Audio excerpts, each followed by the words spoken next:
ಜಮ್ಮು ಕಾಶ್ಮೀರದ ದಾಳಿಯ ಮತ್ತೋರ್ವ ಉಗ್ರನ ಗುರುತು ಪತ್ತೆಯಾಗಿದೆ. ಪಾಕಿಸ್ತಾನ ಮೂಲದ ಫರೂಕ್ ಅಹಮದ್ ಗುರುತು ಸಿಕ್ಕಿದೆ. ಕಾಶ್ಮೀರದಲ್ಲಿ ತನ್ನ ಸಂಪರ್ಕ ಜಾಲವನ್ನು ಹೊಂದಿದ್ದ ಆ ಉಗ್ರ ಕಾಶ್ಮೀರದಲ್ಲಿ ದಾಳಿಗೆ ಸಂಚು ರೂಪಿಸಿದ್ದ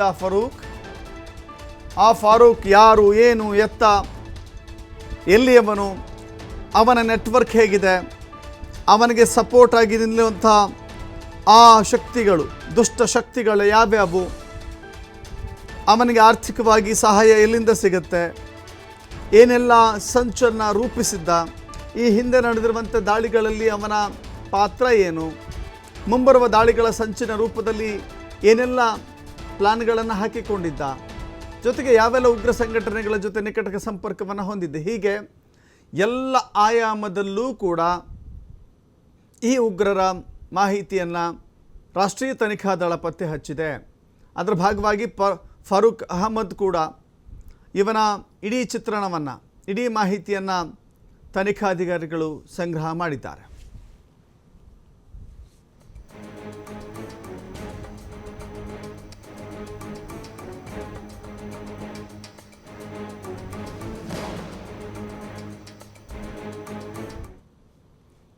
ಪಹಲ್ಗಾಮ್ನಲ್ಲಿ ತನಿಖೆಯನ್ನು ಚುರುಕುಗೊಳಿಸಿದೆ ಎನ್ಐಎ. 3D ಮ್ಯಾಪಿಂಗ್ ಮಾಡಲಿಕ್ಕೆ ಎನ್ಐಎ ಅಧಿಕಾರಿಗಳು ಸಜ್ಜಾಗಿದ್ದಾರೆ. ಅತ್ಯಾಧುನಿಕ ಉಪಕರಣಗಳನ್ನು ಬಳಸಿಕೊಂಡು ಮ್ಯಾಪಿಂಗನ್ನು ಮಾಡಲಾಗ್ತಾ ಇದೆ. ಮಾಹಿತಿಯನ್ನು ಕೂಡ ಸಂಗ್ರಹ ಮಾಡ್ತಾ ಇದ್ದಾರೆ ಅಧಿಕಾರಿಗಳು. ಏನಿದು 3D ಮ್ಯಾಪಿಂಗ್ ಅಂತ ಹೇಳಿದ್ರೆ? 3D ಮ್ಯಾಪಿಂಗ್ ಅಂತ ಹೇಳಿದ್ರೆ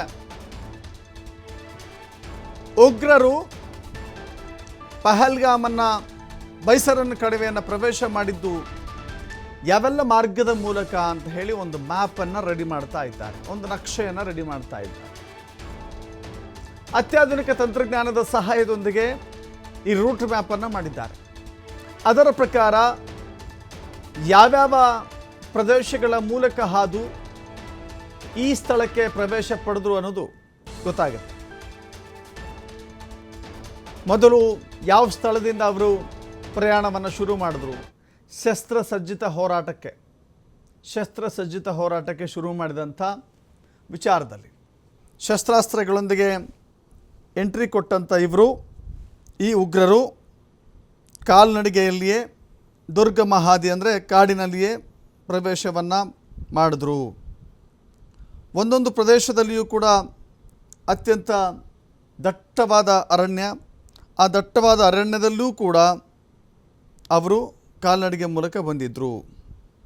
ಸೊ ಹೀಗಾಗಿ 3D ಮ್ಯಾಪ್ನಲ್ಲಿ ಅದರ ಸಂಪೂರ್ಣ ಚಿತ್ರಣವನ್ನು ಎಳೆಯಲಾಗ್ತಾ ಇದೆ, ರಚಿಸಲಾಗ್ತಾ ಇದೆ, ಹೇಗೆ ಅವರು ಬಂದರು ಅಂತ ಹೇಳಿ. ಜೊತೆಗೆ ಅದನ್ನು ಸ್ಯಾಟಲೈಟ್ ಸಹಾಯದೊಂದಿಗೂ ಕೂಡ ಈ 3D ಮ್ಯಾಪಿಂಗ್ ಮಾಡಲಾಗುತ್ತೆ. ಖಚಿತವಾದ ಮಾರ್ಗವನ್ನು ಕಂಡುಕೊಳ್ಳುವ ನಿಟ್ಟಿನಲ್ಲಿ 3D ಮ್ಯಾಪಿಂಗ್ ತನಿಖೆಗೆ ಸಹಾಯವಾಗುತ್ತೆ.